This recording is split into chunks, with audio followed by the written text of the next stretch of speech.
နိုင်ငံတိုင်းရဲ့အိမ်မက်လို့ခေါ်ဆိုကြတဲ့၄နှစ်တစ်ချိန်ကျင်းပပြီးလူဦးရေတန်းပေါင်းများစွာကိုယူသွစေခဲ့တဲ့အားသာပွဲတော်ကြီးတစ်ခုရှိပါတယ်။ဒါကတော့အားလုံးသိကြတဲ့ကမ္ဘာဖလားပြိုင်ပွဲကြီးပါ။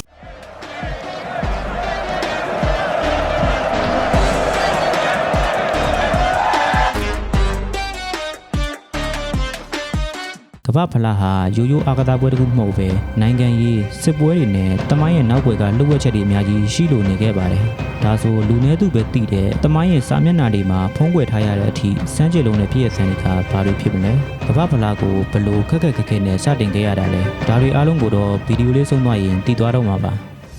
ကမ္ဘာဖလားပြိုင်ပွဲကို1930ပြည့်နှစ်မှာပြင်သစ်လူမျိုးဖီဖာဥက္ကဋ္ဌဂျူလီစမစ်ကစတင်ကောင်တယ်ပေါ်ခဲ့တာပါပထမဆုံးအကြိမ်အဖြစ်ဥရုဂွေနိုင်ငံမှာကျင်းပခဲ့ပြီးဖိတ်ကြားခံရတဲ့နိုင်ငံ73နိုင်ငံပဲရှင်ပြိုင်ခဲ့ရတာပါဒါတွေမကပါဘူးဒီပြိုင်ပွဲမှာထူးခြားတဲ့ဖြစ်ရပ်တွေလည်းရှိလို့နေခဲ့ပါတယ်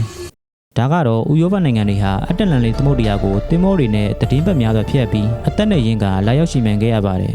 ဒါအပြင်ပြိုင်ပွဲရဲ့ဘူလူပွဲမှာလည်းဘောလုံးနှလုံးနဲ့ကန်ရတဲ့အထိထူးဆန်းတဲ့ဖြစ်ရပ်တွေလည်းရှိခဲ့ပါတယ်ဒါကတော့နှစ်သင်းလုံးကသူတို့ထုတ်တဲ့ဘောလုံးတွေနဲ့ပဲကန်ကျင်တို့ညင်းကုန်ကြလို့ပထမပိုင်းမှာအာဂျင်တီးနားဘောလုံးဒုတိယပိုင်းမှာဥရုဂွေဘောလုံးနဲ့ခွဲကန်ရတဲ့အထိထူးခြားခဲ့ပါတယ်1939ခုနှစ်မှာတော့ကမ္ဘာဖလားကိုယနေ့တိုင်ရှင်သန်နိုင်ဖို့လုပ်ရတဲ့ခုလည်းရှိခဲ့ပါတယ်ဒါကတော့အဲ့ဒီနှစ်မှာပဲနာဇီစစ်တပ်ဟာဥရောပတခွင်ကရွှေနဲ့ရေနာတွေကိုလိုက်လံသိမ်းမဲ့ခဲ့ပြီးသူတို့ရဲ့နောက်ထပ်ပြစ်မှတ်ကတော့ကမ္ဘာဖလားကြီးဖြစ်လာခဲ့တာပါ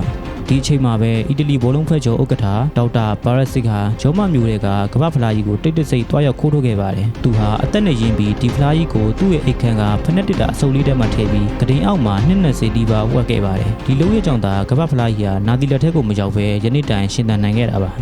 ။စိတ်ဝင်စားစရာဖြစ်ရတဲ့ကဒီမှာတင်မပြီးခဲ့ပါဘူး။အိန္ဒိယနိုင်ငံဟာ1950ကမ္ဘာဖလားမှာဝင်ရောက်ရှင်ပြိုင်ခွင့်ရခဲ့ပါတယ်။ဒါပေမဲ့အိန္ဒိယစစ်တီတော်တွေဟာအိုလံပစ်ပြိုင်ပွဲကလိုမျိုးဘောလုံးဖက်နှက်မှာပါပဲခြေပလာနဲ့ကစားကျင်ခဲ့ကြတာပါ။ဒါပေမဲ့ဖီဖာကကစားသမားတွေရဲ့အသက်အန္တရာယ်အတွက်ဖက်နှက်မဖြစ်မနေစီးရမယ်လို့ကတ်သက်လိုက်တာကြောင့်အိန္ဒိယအသင်းဟာသူတို့ရဲ့ရိုးရာယုံကြည်မှုကိုမစွန့်လွတ်နိုင်တာကြောင့်ကမ္ဘာအကြီးဆုံးစီးမင်းထက်ကနေမန်ပါပါနဲ့နှုတ်ထွက်သွားပါတော့တယ်။ဒီလိုစိတ်ဝင်စားစရာတွေပြည့်နေနေတဲ့ကမ္ဘာဖလားရဲ့တမိုင်းတွေထဲမှာကျွန်တော်တို့ကိုစိတ်တခွန်အားမြင့်နေစေတဲ့ဖြစ်ရပ်တစ်ခုလည်းရှိခဲ့ပါတယ်။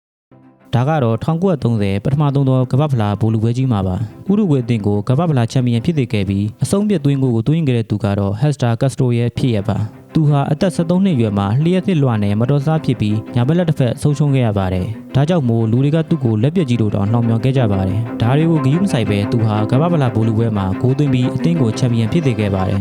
ဒါကြောင့်မို့လဲကမ္ဘာတမိုင်းမှာတဦးတည်းသောကိုယ်အင်ကမပြည့်စုံသူဆိုပြီးတမိုင်းဝင်တဲ့အထိဖြစ်ခဲ့ပါတယ်